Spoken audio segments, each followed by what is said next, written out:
Hi, everybody. Welcome back to True Crime Unsolved. I'm Miles Reef. I'm here as always with my buddy Sean Cahill. This is the place where we tackle the stories that the TV networks won't touch.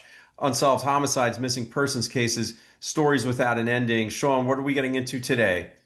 Hey Miles, so today we are continuing with our third and for now final video covering the Erin Knabel missing person case.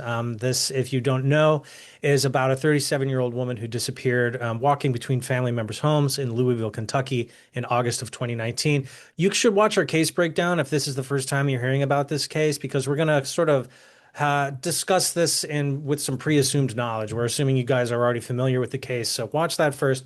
Then come here. We're talking to Andrea's sister, Erin. Now, Erin is one of the characters in this story. I hate to put it that way and make it seem like it's a movie or something, but she is one of the people who was last to see. I think she actually is the last person to have seen her sister Andrea alive. And so this is a really important interview. There's a lot of information that we didn't know, frankly, just kind of like personal family dynamic stuff, sort of some stuff that explains a little bit of the more mysterious actions by other family members that we had known took place, but didn't really have a good reason for. So I would say don't skip this. This is really the one. It actually changed my perception quite a bit of this case and this story. And I now look at it a very different way after having talked to Erin.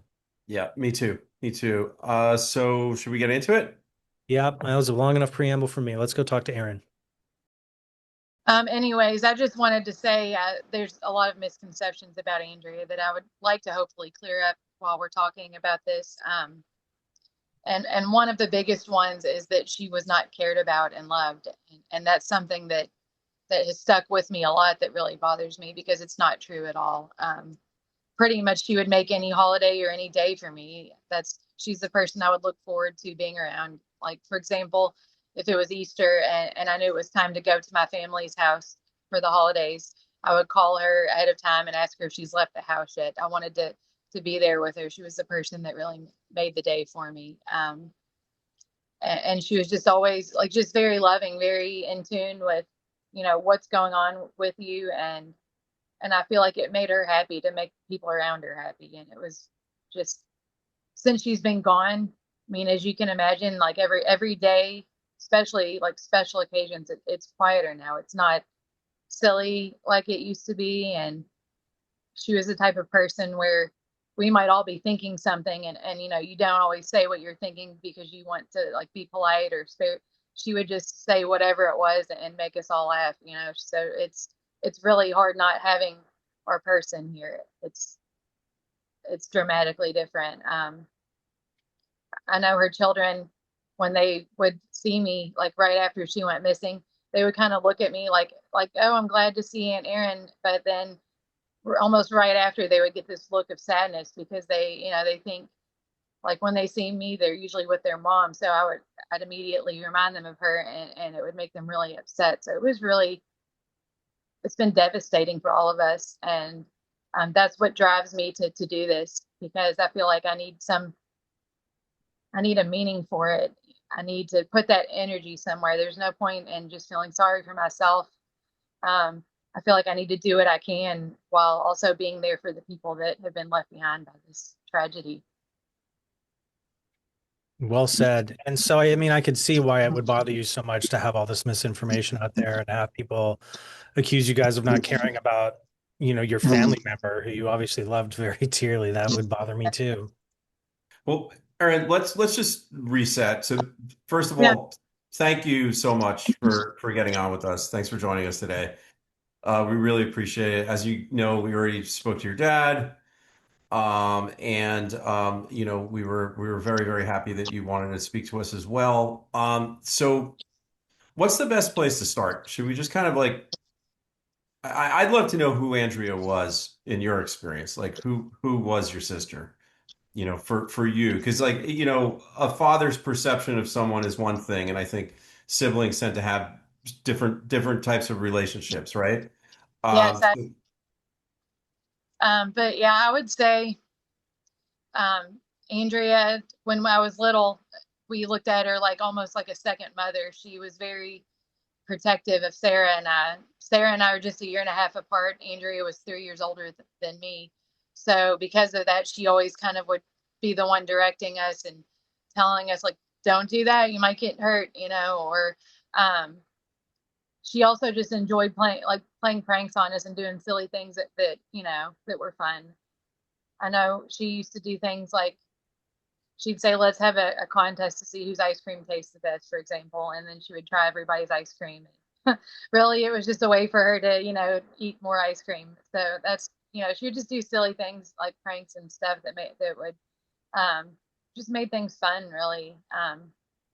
She had a nickname for everybody. She always would come up with silly things to call us that would make us happy. And I used to work at a transportation company, for example, and she used to call me Big Truck and Erin, and that used to make me laugh. But yeah, she was really good at that, just coming up with silly things. So she was a lot of fun to be around. I would say I definitely looked up to her a lot. Um, and she was someone that I knew if I called her, she would always answer, or she would call me back as soon as she was able to. If anytime, say I was sad or had a bad day at work, I could call her and go over there anytime. She gave me a key to her house and told me I didn't have to call. I could just come when I needed to or wanted to. So she was very reliable for me all through my life, and I would say she was basically a rock. And I saw that, and I wanted to be the same thing for her. So I made sure she knew that I'll be there for you when you need me. I would say, obviously, towards the last few, I don't know, maybe a year or so, when she was here with us, it became more of a struggle. It was a lot harder to always be that person for her, just because of everything that was happening. And what can you tell us about that? I mean, I know that there's stuff that's probably just family business, but if we raise the issue, like what was going on that was trouble? Well, it started, she had a Band-Aid on her neck one day, and that's like not a normal, that worried me. I asked her like what was wrong, and she said she was having skin issues. And initially, I thought maybe it could be eczema because she does have that. I call it the family curse. That's something that I struggle with. I have a certain skincare routine to get ahead of that.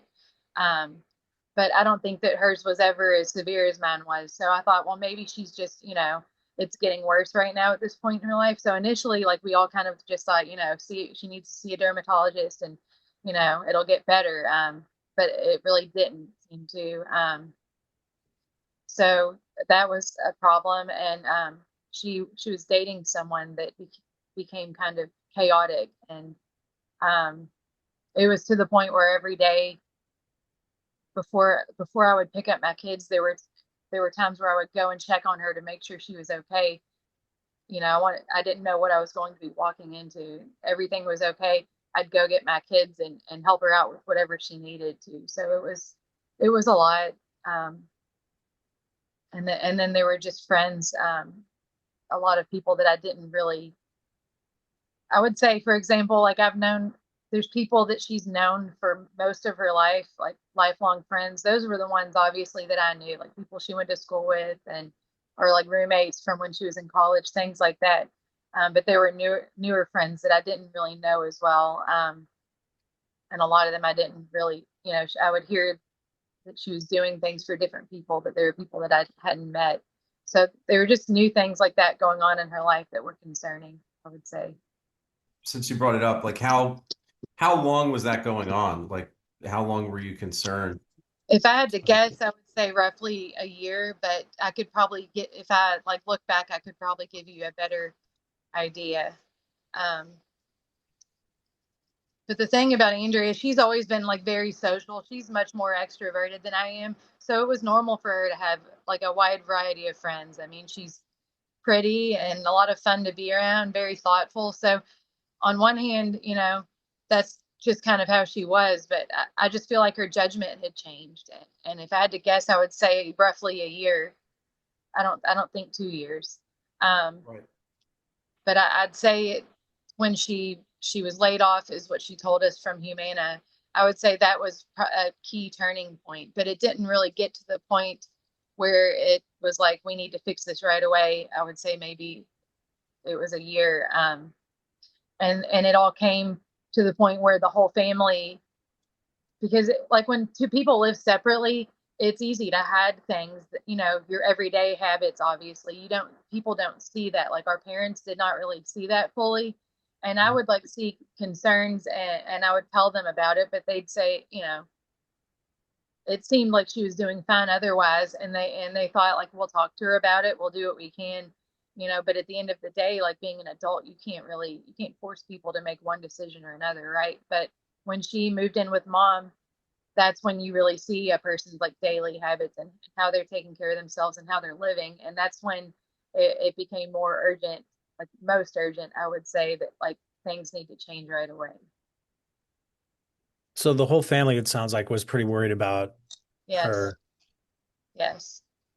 Um, yeah, dad offered to take her or send her to a rehab at like a nice place that I think someone that he, had been to, that he was familiar with. Like he wanted to send her somewhere private, and he told her it's a nice place. Like this would be good for you. And it made her upset. I think she took it as like an insult. And that wasn't, she wasn't having that issue.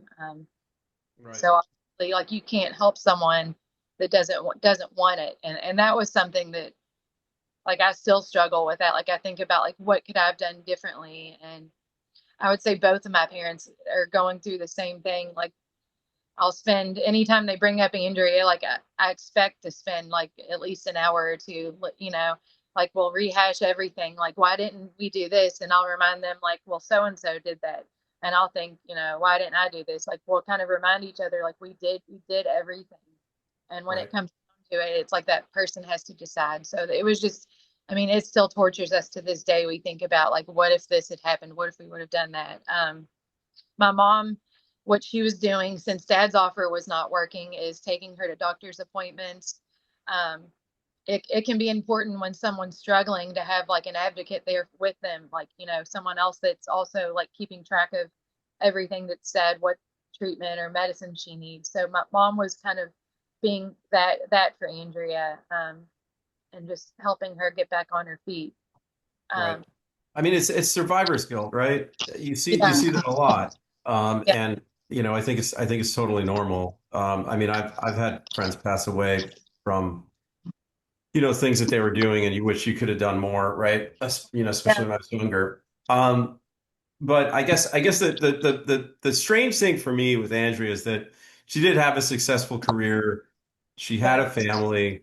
She was in her mid 30s. So it seems like this losing this job, whatever, she kind of a change kind of happened in her lifestyle, right? Is what it sounds like. And maybe put her into a place where she was, rubbing elbows with the wrong people. I think that's possible. Yeah.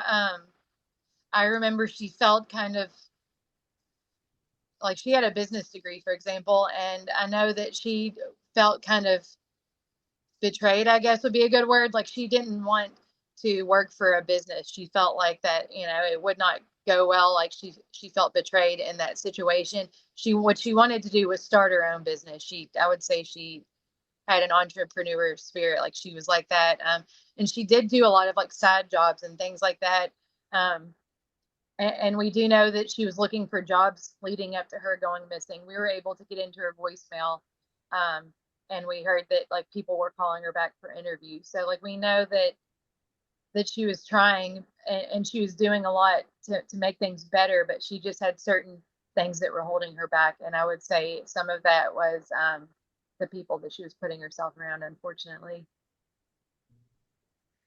And I think, we'll talk about the night in question in a minute, but I think, before we leave this, do you feel and does the family kind of feel that it's hard to separate Andrea's disappearance from this other stuff going on in her life? The sudden like sort of turn that everything had taken in that year. I mean, I think it's definitely. I mean, it has to be related. Yes, I would say what I usually tell people about like what do I think happened, I'll just be direct, is I think humans are creatures of habits, and like going off of what she was doing every day and night leading up to her going missing, I think the most likely situation would be that she did something, like she went out that night, like she couldn't get in touch I guess with Sarah, who was at her house at the time, and she got in touch with a friend and she left, and something unexpected happened. In my opinion, like just logically, that makes sense because she was staying up late every night. And my thoughts that night, honestly, um, like there were a lot of like hard truths being said to her, a lot of like our family members, like that's, if you love someone enough, you're going to say those things. You don't keep that in when you know that it could be a turning point for your family, like to where it, like that could be what fixes everything. And um I feel like the rest of my family was, that's what they were doing. That was my mom, my dad, Sarah, like they were helping her, but also telling her, instead of doing this, if you went to bed early and got up early, you would have more of your day to do productive things. For example, they were telling her things that she maybe wasn't ready to hear or wasn't ready to change about her life. And that was where most of the, her being upset, that's where that would come from. And I knew that, and my thinking was like, she's already getting a lot of the hard truths, and she was always that person for me where like I knew that I could turn to Andrea if I was upset, and I just needed like a friend and someone to love me where I'm at and be understanding, or if I did tell her my opinion, I would say it like the nicest way I possibly could. Like, and that's what I kind of did for her that night. I could tell that like she didn't need anyone else to tell her what to do right then. And so I just basically listened to her and let her vent like I normally would have done. So yeah, I did want to ask about that because you mentioned it to us on the phone. So when she came over to your home the first time, when she couldn't get back into your mom's house, was she coming to vent or was she coming because she needed a place to physically like occupy that wasn't just the street or both? Yeah. Well, what happened that night to me, before Andrea went missing, I wasn't really as connected to my phone and social media and things like that. So I had just had a really long day. I'd sat my phone on the kitchen table, and my best friend had came over. Her name's Michelle. So we were just sitting there hanging out, and I had put my kids to sleep, um, and I hadn't really looked at my phone in a long time. So my first realization that Andrea was wanting to come over or anything like was when she walked up to talk to me, and she just started to instantly like just telling me what was going on. She including that she was locked out of mom's house, and basically everything that I was telling you, that mom was upset with what she was doing, and she's just done like hearing it. I guess it was just overwhelming for her in that moment. So basically I would say it was both, that one, she couldn't get in, she was locked out. Um so my plan was to take her over there, get her inside, because usually what would happen is that Sarah would let her in, like she didn't have a key. And I would say that was, I mean, basically, my family, they wanted to help her, but without putting themselves at risk, like you have to protect, like if you lose everything, how you can't help anyone else. You know what I mean? Plus, I think with the construction going on, I mean, obviously there's construction tools involved. Like you don't want that stuff to just come up missing. Like, and to be clear, it was never Andrea that we were worried about doing those things. It was more just anybody that she was talking to. Right. So it's like you have to. It's really hard having someone with that you love that has problems, because you want to help them, but you try not to hurt yourself as much as possible, and your children, and Hmm. everything. So it's like it was a really tough balance for us. So I think the way they had it worked out was, if she left, like she'd come back, like she'd wait for them to come in and she would go in.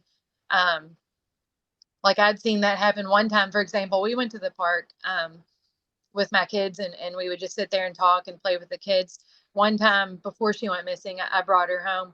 Um, she couldn't get in the house, and she called Sarah, and they were at a hardware store buying materials, and they let her in. And I saw that like they were all happy. That was what was normal. So the way I felt was like, I'm not going to, raise hell over her not having a key if everybody seems fine with it. There's already enough going on in our life. Um, Right. so anyways, um, my understanding, like she wanted to get in the house, like she wanted to wake them up or get them to let her in. So I called both my parents and I drove her and took her home. Apparently, she didn't get into the house. She came back to my house. Um, and that's, I've never, that was the first time I'd really ever told her no, which is, it's really hard for me. Um, that's the part I wish I could change, obviously. If I had known that that would cause her to go missing, I never would have done that.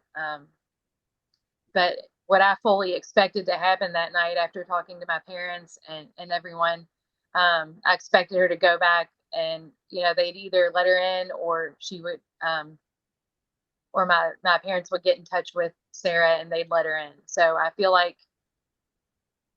we let her down. It's really hard. And I hate that that's what happened. But something that like I can't get past it. I think like why, when you rack your brain for like what was happening is there were times where she would get in arguments, like one time I think she didn't like the thought of sleeping on the couch at my mom's house. I guess there was an extra bedroom and she like slept in her car. And apparently that was something that sometimes she would just do just because, I don't know. So like something I don't understand is like, she would choose to do that when she had access to the house. Like she would sleep sometimes in her car for whatever reason. I'm not saying like that's what you want someone you love to do, but like I don't understand why she didn't, if she did that other nights, I don't get like why she didn't do that then. And Right. and What was her state of mind that night in your memory? yeah, I mean, she seemed just like herself, like normal. She was what I saw when she was walking up to me, she was in a hurry and I felt like when she saw me, she felt relieved, like, you know, I can let it all out, like she looked like she was holding in feelings and she was sad and I would say probably stressed. She was overwhelmed with just everything that was going on. Um, but I told her like, why don't you go in and like maybe splash some water on your face and kind of relax. And so she did, sometimes it's better just to leave it for a minute, and cool off. So she kind of did that for a while. And that's really when I talked to my parents, but I would say she was herself. I mean, she was comfortable, to be around me and talk to me and she agreed like it's probably better to just try to relax for a bit. So, um, she seemed like herself. To me, it seemed like a normal night. If you want like a baseline, like, it would be right now, it's a hard time in my life, but like, you're right, it's going to be okay. Maybe I just need to chill for a minute, like that was normal for Andrea, during that time of her life, I would say. And I was curious, it almost kind of goes back to what you were saying just before this, but I mean, look, it's a better question for Sarah, but we're not talking to Sarah. Do you think that they assumed she would sleep in her car, or if she was staying at that house but they weren't letting her in? What were they expecting was going to come of that situation? That Andrea would just figure it out, or I don't think that like that was like is like wouldn't say like, oh well, if she's out there, who cares? Like I don't think that that was something that either one of them would think to do. um I think that what they've told me is that they didn't wake up. um Hmm. and I've talked to my mom about this because obviously that was my childhood home. I would say like, how can you be in there and not hear someone knocking? Like I would hear someone outside if they were just talking too loud. um Andrea, for example, there were times where she'd be outside on her phone and like everybody in the house could hear her talking. So like I've said that to my mom before, like what, like that doesn't even make sense. And what she told me is that the air conditioner, like the central unit, it broke at some point when they were doing that construction, and that apparently they had bought a window air unit, and they were like, and they put it in the master bedroom, and that's where they were sleeping during the construction. I guess because that was the only cold room, and it was August. But that was her reasoning, that there was a noise like directly next to them that prevented them from hearing it. Got it. So like they probably went to bed assuming that when she gets home, she'll wake us up and we'll let her in, and that's just not how it played out because of the noise. Well, I mean, other nights she would leave and nobody knew when she would be back. Like that was what was happening leading up to it. You know what Got I it. mean? Right. Like, Yeah. Right. and they would stay up as late as they could, and then when it got to a point where it's like, like we can't just ruin the whole rest of our day, and she might not even come back. Like that, I guess Right. went to sleep. So they Uh, had learned through hard experience that sort of Right. like planning their night around her comings and goings was a bad idea. So they just did what they were going to do. And yeah, that makes a lot of sense. like you try to an extent, but yeah, you're not gonna like cause it to like mess up the whole next day over it. Right. And you could imagine that there might be some frustration there and some fatigue, right, I with would that kind of say, situation. yeah, just the fact that the locks were changed, that was a really big deal. Um, my mom had that done where like nobody, like it used to be like we all had access to her house, we all had a spare key, you know, and the fact that she changed that, that was a really big deal. So I would say definitely there was fatigue, and you love someone, but you have to have boundaries at some point, or you you can't help someone if they're like dragging your life down, and you're, suddenly you're messing up. You can't focus at work because you've been up all night, things like that. Yeah.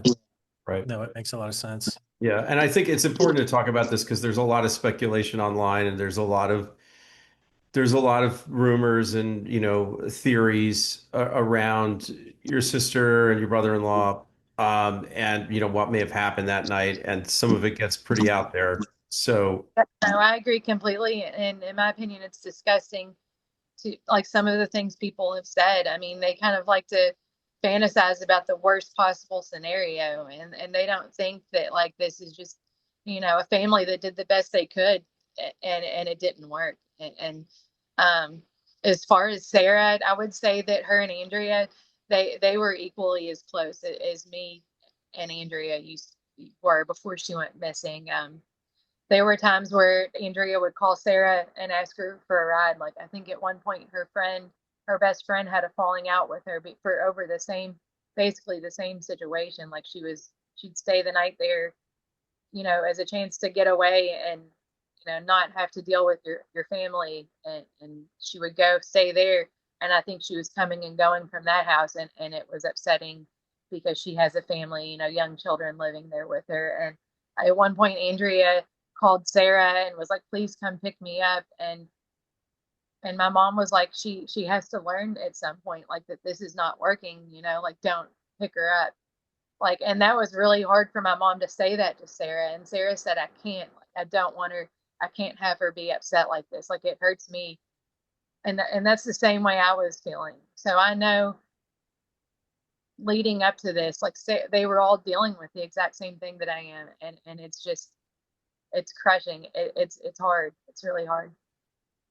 Well, thank you for talking about it because I think a lot of people don't understand what it's like to have this kind of problem in your family, right? Where somebody that you love and has been pretty reliable and trustworthy at some point has problems and changes, and their behavior becomes so problematic that, you guys are forced to make these kinds of decisions that are truly painful to you as much as they are to her, and people don't talk about it, and they keep it quiet. But I think having people see this and understand that is really valuable, not just for Andrea's story and for your story, but just in general, because so many people struggle with this stuff, and it goes untalked about.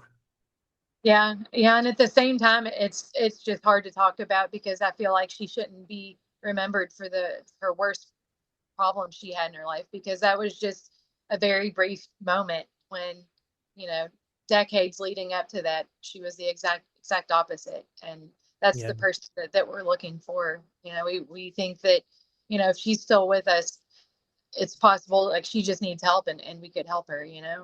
right.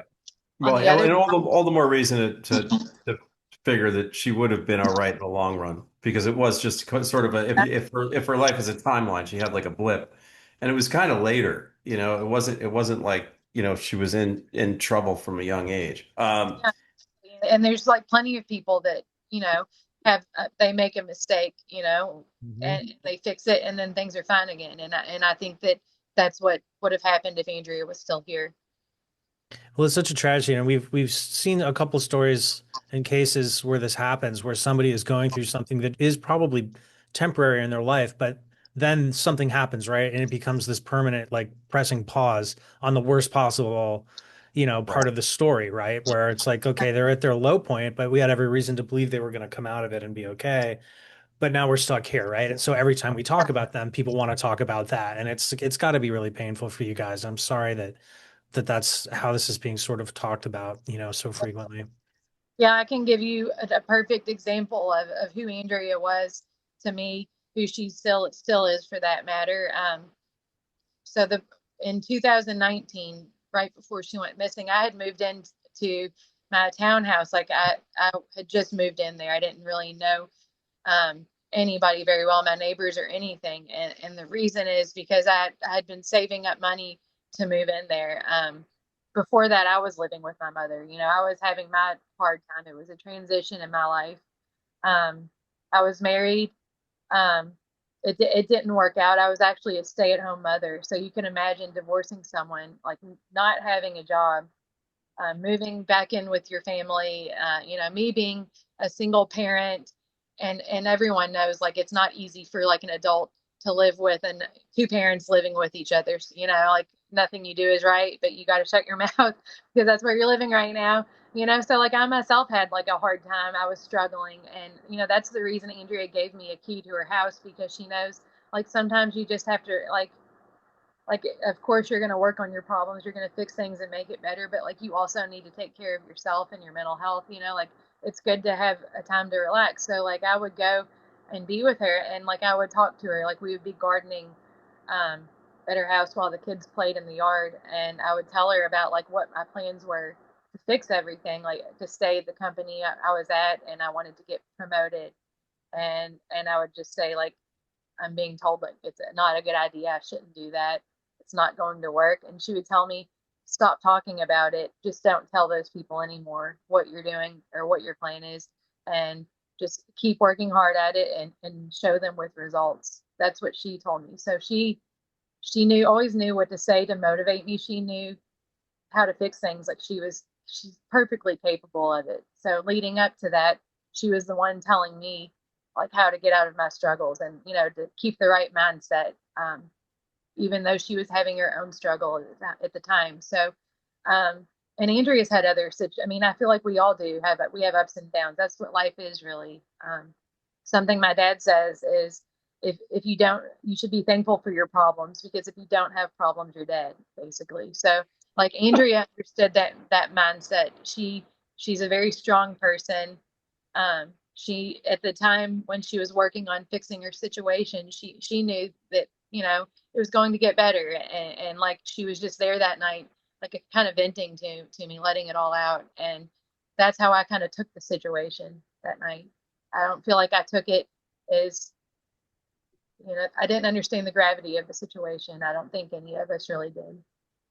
Right. Well, she probably wasn't letting you guys in on the full extent of whatever was going on, or it was just bad luck, right? I mean, like, let's talk about that night. Obviously, you kind of covered like she came to your house. She said she couldn't get in. You told her to calm down. You were with your friend. You drove her back, and then was that when you dropped her off back at your mom's place? Was that the last time that you saw her? No, that was leading up to the last time I saw her. So um she went in through the like what I thought happened was she went around to the back door and walked in. Like that's what it seemed like it happened, because she was there. I waited a minute, and then I left. It was nighttime. Um, and it seemed like the normal situation that when she gets in that she was okay. So I went back home. My friend Michelle that was there kind of sitting with the kids while I dropped off Andrea, she went home to her house, and I fell asleep. And my situation at my house, there were some pipes that like, let's see, so like the bathroom is right above the kitchen where I live, and like all that whole situation, like it was in the middle of being worked on. So like basically the whole upstairs, we were not using that. So I was left with like the living room and the kitchen. So I had a really big couch at the time, and my kids were little, so all three of us were sleeping on that couch. So that's what it was like, because the bedrooms and everything, like they were so little, I didn't want them being upstairs while stuff like the walls were open and things like that. So that's kind of how it was there. I didn't have the option to leave. Like it was okay in that moment. So, anyways, I laid down on the other side of the couch from them, fell asleep, and then I heard a knock on my door, my back door, and that's when I went and opened it and stood there and talked to Andrea. And she told me that she couldn't get in. Um, And sorry, Eric, what time was that? Do you remember? um, I don't have it like off the top of my head, but I do have a timeline. Like I have a picture that Tracy Leonard put together. He's the private investigator that helped us. So if you want, I can get that over to you. I would say I could give you a rough estimate around like around 1:30 or 2, which that was really late for me on a work night. I wasn't, expecting to be up that late. So anyways, I went and talked to her, and she asked if she could stay. And my thinking was, um, you know, they have these little disagreements here and there, and the way Andrea is, like 30 minutes later, she's over it, and everybody's getting along great. You know what I mean? So my thoughts were like, I don't want, this to mess up me going to work tomorrow and waking up the kids. Like it's like starting to cause chaos, and I had already talked to both of my parents about it, and they told me like, don't worry, we'll handle it. It'll be fine. We'll get this worked out. Just tell her to go to walk back. And so that's what I did that night. And obviously I regret that a lot. But that was the last time I talked to her, and I felt so bad about telling her no that I went around to the front of my house, like into the kitchen. There's a window there where you can see the sidewalk and what's going on. I went around because I was having, like, I felt bad. I had second thoughts. I was like, I know that it's not good to enable people, but like it's painful for me to see her upset like that. So I looked out the window and watched her, and she looked like she had calmed down a bit, and I saw her like scrolling, like kind of doing where's like this motion, like the scrolling up on your phone and walking. And I was thinking like, it looks like she's calmed down now. They said, my family said they would handle it. So my thoughts were like, it's going to be okay, and I just Right, thought like I need to probably check on her tomorrow and see what's going on.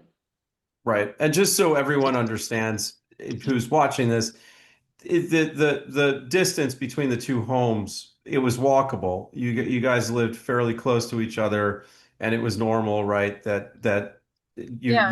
you would walk between the houses, right? Yeah, Dad and Um, I still walk between the houses just as a way to remember her once a year. I don't know if he told you that, but we do Yeah. that every night, or sorry, not every night, but every um, on the anniversary, basically, of her going missing. I mean, it gives you information. You can see what was going on, what goes on, what's normal for the area, and plus we do that just to kind of remember her. And it's we see people going into their home late, normal things like that, and we see the police driving through. But other than that, it's silent. But yeah, I take my kids walking there regularly. Um, my mom was outside doing yard work and accidentally locked herself out a few days ago, and she walked over here, you know, to use the phone and get back in. So it's a normal, I would say it's a normal occurrence for our family. Um, this is how, the how area I was raised in. My parents grew up here. We have aunts and uncles that live around here. So, I mean, like we feel safe in this part of town. how would you describe the area? Um, I would say, I mean, Audubon Park, it's beautiful. It's a bird sanctuary. Um, all the streets are named after birds. There's parks throughout there. I mean, it's a really beautiful area, and it's a nice community. I feel like the neighbors know each other well and enjoy living there.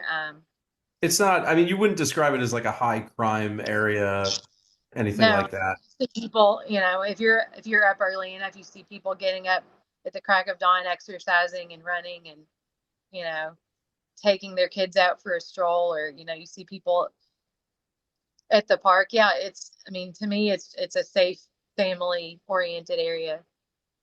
So obviously, like bad things can surprise us all and happen in safe places, Yeah, but overall, this doesn't seem like the kind of neighborhood where you would be worried about a random thing happening to somebody just walking down the street. It's like people are out running, they're walking, there's kids playing, that kind of a place. yeah, yeah. I mean, I basically, I know that my neighborhood, it's separate from my mom's, but like that was a part of her path too. And I know pretty much every neighbor on my street now. So, Yeah. um, just, and not just because I live here, but just, different parts of my life. Like maybe I went to school with one, or one's the mother of someone that I've met. So I would say it's a close knit community even. And that a lot of these people know Andrea as well, and are, wanting her to be found.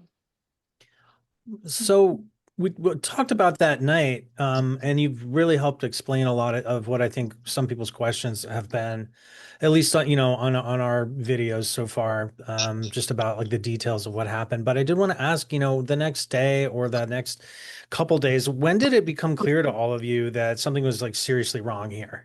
Because it seems like everybody thought Andrea was somewhere else, but at some point he must have all realized that nobody was with her. Yeah. So the next morning, obviously my plan was to see if she was okay, like I was saying. So my mom called me. That was the first thing that happened. She called me early, I would say maybe like around 9:30 or so. And I was at work. Of course, I answered right away because I knew that, there was stuff going on. So I answered, and she said, "Have you talked to Andrea today?" And I said, "No." Um, and she put it in a group text, for me, Andrea, Sarah, to see as well, like just to see who would answer. And no one knew where she was. Andrea was not answering, obviously. And my thought was like, that's not good. But and she was up late. It's possible, she'll be just fine around 3 or 3:30 ish, like something like that. So again, it was like that's, she's very reliable. She answers our calls, but not if she's sleeping. So um, later on in the afternoon, I checked back with mom, and mom had not talked to her. And that's when I was really like, this isn't good. I started calling around, talked to like our closest family members, and even family that we don't keep up with on regular days like that. Nobody knew where she was. I started with her friends that I knew she was talking to regularly, like during this time period. Um, they all said they didn't know where she was. And the person that I felt would be most likely to know was her friend Amber, and that's the one that, about a week before that she had a falling out with, that Sarah picked her up from her house apparently. Um, but my thoughts were, who knows? Andrea, she's quickly forgives people, and they used to be roommates, so I knew they were very close. So I was like, it's possible that she's with Amber, and I thought, like, I'm sure she's upset with us, but it's not like Andrea to be upset for more than, like I said, like an hour or something. So I was like still concerned, but I would say hopeful. Maybe she's like extra mad or something, like out of the ordinary upset. You know. So I just continued to get to reach out to anybody else that I could, while keeping in the back of my mind, like I need an answer from Amber. And as soon as Amber got back to me and said, I haven't talked to her, it's been over a week. That's when I called both of my parents, and I told them, like, this, like, she's really gone. Nobody knows where she is. Like, now that we know Amber is not with her, like, this is an emergency. And I told Dad, I remember telling him, I think we need to file a missing persons report and tell the police. And that was something I've been told. So when you're in a situation that's really like that, you can't understand, like something that you never thought would happen.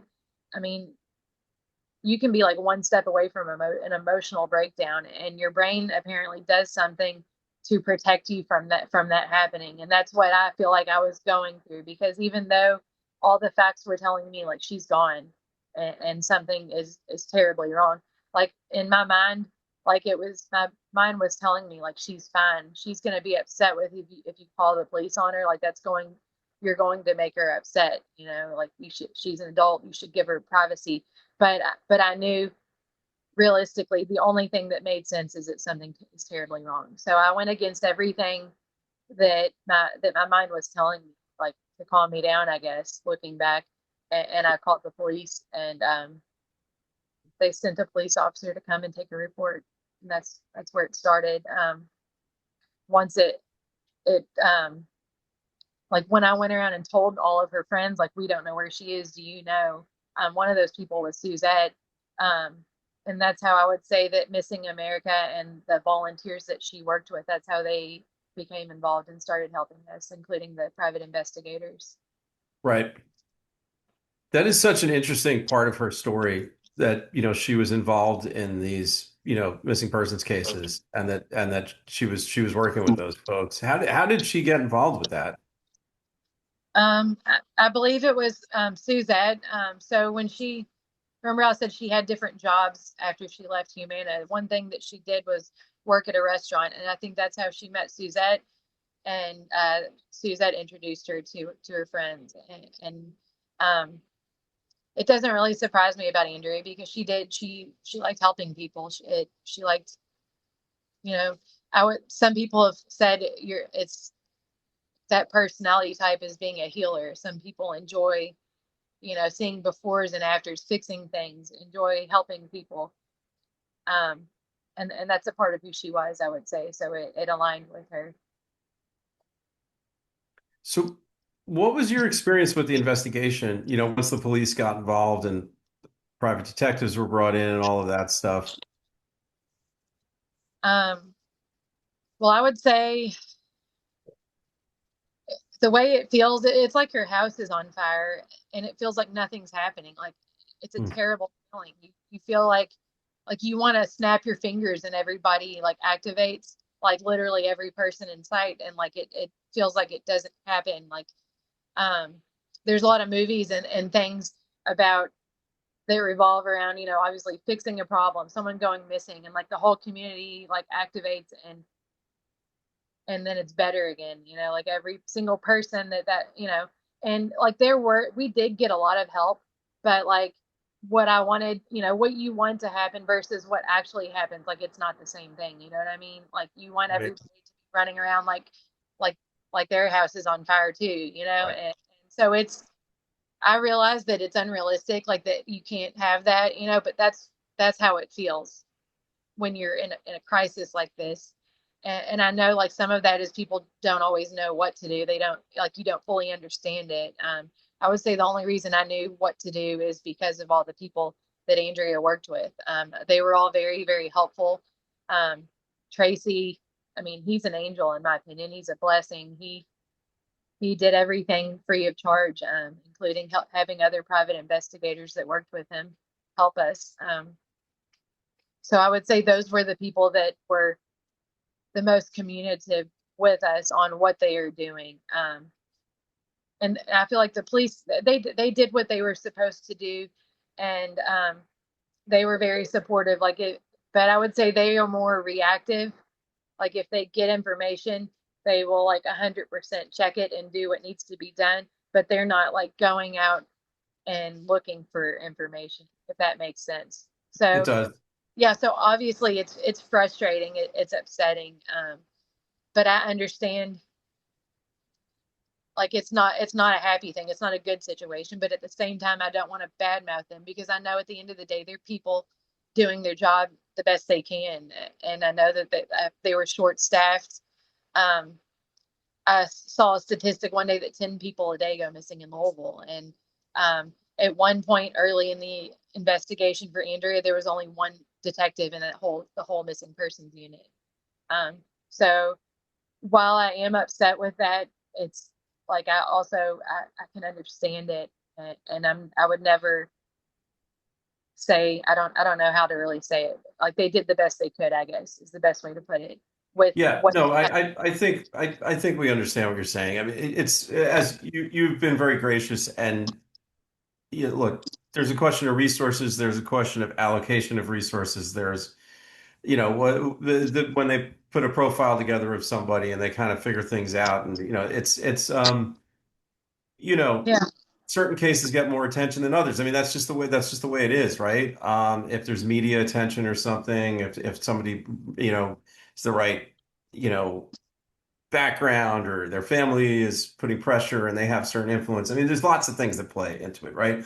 I yeah. guess what I'm wondering is the private investigator or investigators and the organization that your sister was involved with. were they able to come up with any leads? And was there anything that came out of that you felt, was useful and that you could share?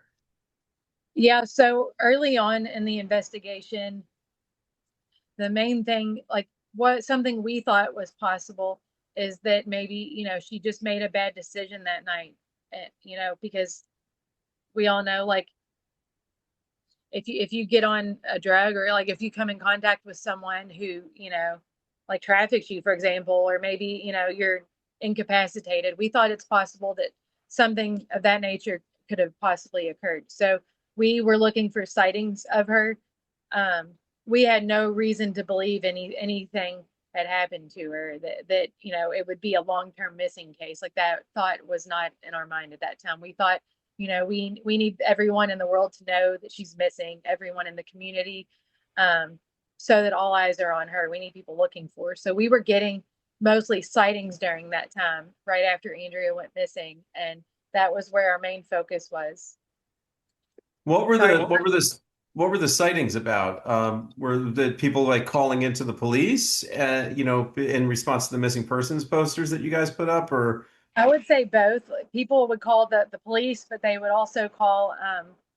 We had Tracy Leonard. He was a private investigator helping us. They'd call his cell phone. They'd also comment to me on social media or send me messages. So the way we felt, was that everything needed to be checked. And Tracy, he has a tremendous amount of experience with finding missing people. He's well known in Southern Indiana and Louisville for helping families in this situation. So what he told us is that, everything that we get, we just check every single one. We have to rule each one out.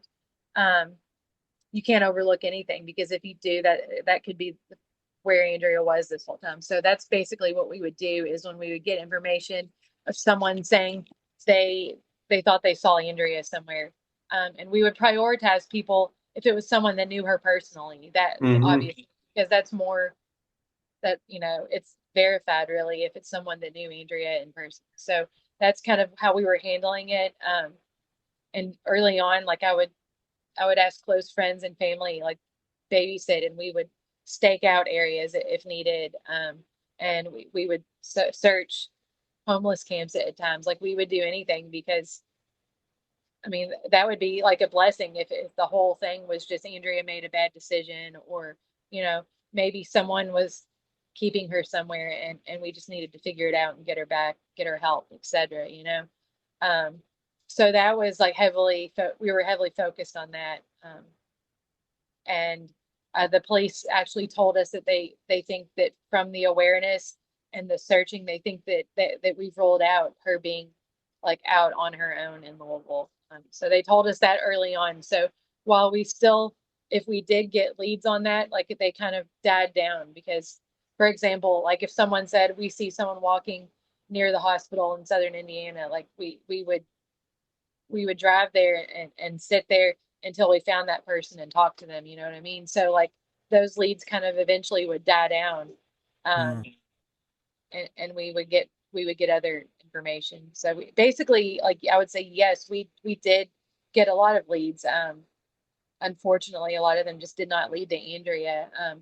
And for the ones where the people knew her, I would say we would get information, and this is a really big struggle, and something I actually wanted to bring up to you guys anyways. um, if you get really vague information that can't be verified, like, you can't do anything with it. Like, you need specific, like, name, date, time. Like, you need something that can be checked, contact information. um, so sometimes we would get that, we would get to the point where we had information, um, but there would be no proof. Like, it comes down to, like, someone would need to speak and say what they know, and that's been a really big struggle after the sightings pretty much stopped. Is we would get information, like, that I saw someone say this is what happened. Like, someone would flat out tell us this person confessed, but if there's no proof of it, and you go to speak with that person, and they're like, I don't know what you're talking about, like, there's nowhere to go after that. You know what I mean? So we've Right. had a lot of stuff like that happen. and Right. it's Were very the sightings that you were getting, these tips that were coming in, were they centered around some of these rougher spots that you're talking about? Like, because your dad mentioned like doing some missions, going into some places that probably it's not the safest areas, right? Yeah. yeah, usually it wasn't. I would agree with that. Yeah. And I guess looking back, I didn't realize like how dangerous it could potentially be. But I guess in the end, we ended up like what we decided on doing after those situations happened was we divided up the tasks better, to where like I would stay home with my kids and mostly deal with the awareness, like the generating leads part. So that's more my role now. Um, and dad and probably and the investigators, the police, they would handle more of like checking Right. all the different leads. But yeah, we would basically we would hang up posters in neighborhoods if we thought she could be there, and we would sit and wait. We had a lot of people interfere with those just because they didn't want attention on whatever operation they were doing, Mm, so Makes yeah, we had a lot of people interfering with it, and not really sure being sure what it meant. We didn't know if it meant that Andrea, is it related to my sister, or is it, separate, like they're just doing something they're not supposed to be doing and they don't want us around, you know what I mean? right. So that was a struggle, um, that we had to deal with, I would say. Um, What I know this is a tough question, but what do you think happened to your sister? um, I think the most likely thing that happened is that she left our mom's house, like had plans to do something, and I think something unexpected had to have happened, for her not to be able to reach us and talk to us. I'm not really sure what it could be. Um, Anything from violence to some type of accident is what I think is the most likely thing to happen. But do you Andrea, think that happened? Do you think that happened in that direct area near the homes, or do you think she connected with some people, went somewhere else, and then something happened? to me, it makes more sense the second one that maybe she went somewhere. I think that she was with people she knew and she went somewhere. Um, and we've gotten a lot of leads about that situation happening. Just again, um, they can't be verified though, and that's really the problem we have every time. Right. Right. Where does it sit today as far, I mean, you guys have been on through so much. It's been nearly 7 years since that night, and all of this searching and all of this public awareness and the tireless efforts you guys have put into it. Where is it at? I mean, are you still getting a lot of tips? Are there any, events or things you guys are organizing in the near future? I mean, Yeah, so what we do is we on the anniversary of Andrea going missing is usually when we'll have a vigil and to help raise awareness, and we get the media involved. We contact the local news and really anybody that is willing to listen and help us. Um, so that's coming up here in August 13th. Um, and then Andrea and I share a birthday, which it just happens to fall almost 6 months from it's in January. So those are two times that we for sure we do what we can to raise awareness for her. And then like as far as leads that we get, that we are getting leads. Um, and I'm not sure why, but it always seems to happen in clusters. So right now is one of the more active times, where we're getting more leads. Uh, but what Where, I where, sorry, go ahead. oh, I was just going to ask where people, what's the best way for people to reach out? Like if somebody watches this and they have information. Yeah, so we have a family tip line. My dad answers that and is in control of that. So the number is 502-802-4840. Um, So that would be just to go ahead and talk to someone directly, talk to my dad. And we check everything that we're able to and also tell the police. You can also call the police department. It's 574-7120. um, there's like some prompts to press, and it's possible that you leave a voicemail. So that's why we wanted to also have an option to where you can just talk to us right away to make it Yeah. easier for. Um, No, I think that's great. And we'll put those numbers up too. Thank you, I So, appreciate it. of And there's Um, course. also a Facebook group, right? I've seen that online. yes, so we have a Facebook page. It's called Finding Andrea. Um, and then we also have one called Where is Andrea Knabel? Um, there was just it was difficult to control, to have it set up the way we wanted with so many people running the first one, that I made a second one to where like only the family Right. deals with it. So where is Andrea Knabel? I have a Facebook group called Andrea Knabel Missing. I think it's like case discussion or something. That's one that I feel like was started for gossip, but now I'm the most active person in charge of it now. So I use it for raising awareness.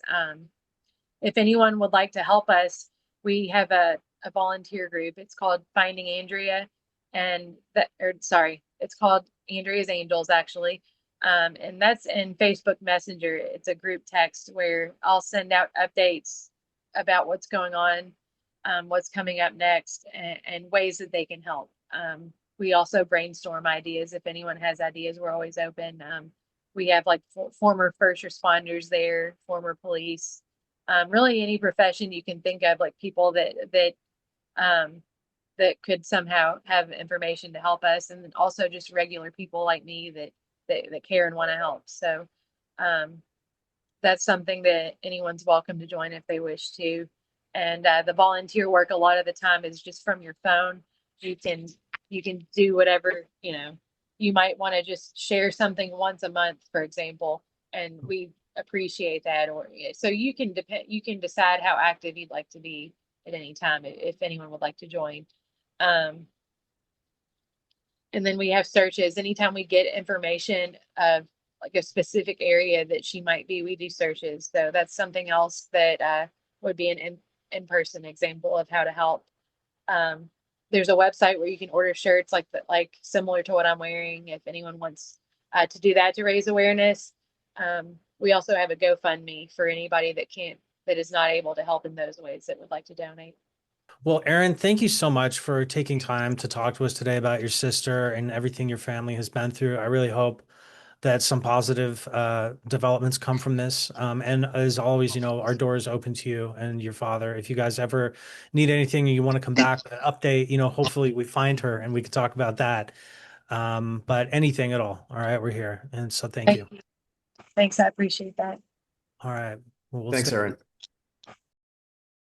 So, guys, we had a little private chat with Erin after that, and now we're back. Sean and I are back just to offer our thoughts. And I think something that this family is really concerned with, and something that we touched on a bit was, it's always with these cases, right? They kind of take on a life of their own, and theories sort of mount, and little anomalies stick out, and someone decided not to speak publicly, so they become suspect, and this and that. And I think it's really important in this case to sort of for me to sort of emphasize that how people react to tragedy is always different. And we have seen over and over again, and this is something that Sean and I talk about all the time, how these kind of situations can sort of fracture families, right? And really affect how people relate to each other, and family dynamics and stuff like that. And I think it's important to remember that it's easy to sort of armchair quarterback how you're going to react to something, but when your sister goes missing, and God knows what happened to her, and years go by, you don't know how you're going to react to that. And you also don't know how you're going to react to something that the moment that it's happening, when you're dealing with someone, who you got to give a little bit of tough love to. Because I've been there myself, and I've had friends, who've walked out of interventions and ended up in really bad spots, and it's like there's only so much you can do sometimes. So I just think it's really important to remember that. That's what I'm taking away from this conversation with Erin, that there's some ideas that have really sort of taken on a life of their own with this case. Yeah, I think what I'd like to say, and I think everything you said is completely right. And I think one of the issues I've noticed with the public perception of Andrea's case is people have felt like in previous interviews and because of a certain television show that was made about this, they have a certain view of the family and they feel like they're not hearing the whole truth or the whole story. And it's true even that they really didn't want to talk too in depth about Andrea's specific issues, beyond the fact that, there was some substance abuse going on. But further than that, they weren't really comfortable elaborating. And I think a lot of people wonder about that. But the truth of it is, after really dealing with these people personally and talking to them, it just hurts them to see their family member like that. And they're at the same time they're looking for the public's help, they're also trying to keep some sort of a perspective that these problems were not a defining feature of Andrea's life for most of her life. This was a recent rough patch she was in, and I think that they're trying to protect her reputation a little bit while also looking for help. The problem is her her story centers on this moment in time, and it's paused there where she was dealing with these things. And so because of that, it's hard for people to imagine why some of the things happened that happened that night. Why wasn't she being let in the house? Why did she ping pong between the family members' houses? When they don't understand the depth of those problems Andrea was having and just how much it was messing with the family. There was trust issues. There was people around that the family didn't want around because of Andrea. Things were going missing. You know what I mean? So there's these nuances to the story that aren't really visible until you drill down and talk to these people. And so when I look at a lot of the comments on this story and I see people saying, well, that's really suspicious. Why wouldn't they open the door? Hey, how come they won't tell us exactly what was wrong with Andrea? That's weird. There's more to the story. There is, but there's also not. I think it's one of those things where like the context that I've learned learning about this story is that all of this points to a really hurt, wounded family trying their best to help a member of that family who was an adult who had completely changed her behavior and was doing some really worrying things, but also they were trying to protect themselves, right? If you have someone who's a grown up whose behavior's erratic and they're living in your house, coming and going at all hours of the night, bringing people around that you don't like, at some point you might just go to bed and not worry about when they're coming in and out because it's exhausting you. And Erin said that to us in regards to her sister and her husband. So, looking, Miles, at all of this stuff that even I thought was really suspicious over the last couple weeks, like, oh, it's weird that Mhm. their stories changed. It's weird that they wouldn't open the door when she was living there. Yes, it is still kind of weird, but it starts to make a lot more sense. Like you said, if you've ever known someone who's had drug problems and the family tries to intervene or they try to be understanding, but then they try tough love and that person's throwing fits and leaving, it's like it's a nightmare. And I think that Right. after a while people start trying anything to get their way through it, and I do think that's what the Knabel family was dealing with. And Yeah, yeah, unfortunately, and I think, just because Andrea's mom isn't sitting down and doing an interview with us, and just because Sarah and Ethan aren't sitting down doing an interview with us, doesn't mean that they're somehow complicit in her disappearance, right? I think it's important to remember that. And I think, like I said, there's reasons why families get fractured in situations like this. There's reasons why people stop talking to each other, that, just speak more to trauma and mourning and how people deal with these kinds of things, more than, complicity and, perhaps a horrible crime, right? absolutely. And I mean, it's down to, there was comments in some of our other videos about Erin, like why, what you're telling me there wasn't a couch she could have slept on Mm, there. But then mm, when you talk to Erin, she's sleeping on a couch with her multiple kids that night. And it's and even then she was considering maybe letting her stay. Nobody thought something like this was really going to happen. right. So it's heartbreaking. And I feel for these families who are out there trying to get attention to the case, but then they also have to deal with a lot of the negative attention. And I will say, for some of the people who have been more quiet in this family, it's their decision not to talk to the media. It's their decision to be quiet. That's a blessing and a curse. It's a blessing in a way because you don't really deal with it and you can kind of put your head in the sand. But it can also be a curse because, misinformation loves a vacuum. And if you're not telling your story, somebody else is going to tell your story. And we've learned that working in the media for decades. Yeah. The story is going to get told often one way or the other. And if it's about you, come hell or high water, it might be a good idea to get out there and just do your best at telling it because you're the Yeah. only one who's going to do it for you, you know? Yeah. And look, I probably shooting us in the foot a little bit by saying the stuff that I'm saying right now because it would be a lot more salacious and a lot more clickbaity to go the other way and imagine that Andrea's plastered into a wall in the house that Ethan and Sarah were working on. But I just don't think that that's what's going on here. And I think it's much more likely that Andrea ended up somewhere that night that wasn't in that neighborhood with some other people, and something horrible happened to her. I Yeah, lean now much more towards maybe Andrea got in touch with somebody, went somewhere else, and like you said, something really bad happened there. I don't know what. Obviously, that's hard to tell. It's hard to know, but yeah. Of course, we don't know. Look, anything is still on the table at this point in an unsolved case. absolutely. And You look, know, we love you guys, and tell us why we're wrong.